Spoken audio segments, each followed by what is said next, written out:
I had a restaurant and a growing, expanding brand called One Lucky Duck, and the restaurant was called Pure Food and Wine in New York. And if I was somebody else describing it, they would describe it as a celebrity hotspot. It was very popular. We got a lot of press because it was, some say, a bit ahead of its time, but it was a raw vegan restaurant. But that sounds like something unappealing, except it was very, very good. And I could say that because it was my staff and the people working there that were really the creative forces more and more over time.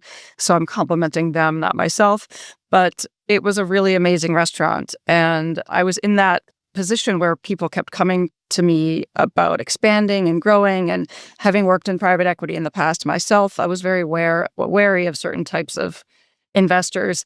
And then I had just broken up with a 4-year relationship that was a really lovely relationship. And at a weak point in my life, and this man entered and sort of took over my life in a way that was basically as if I was in a cult of one.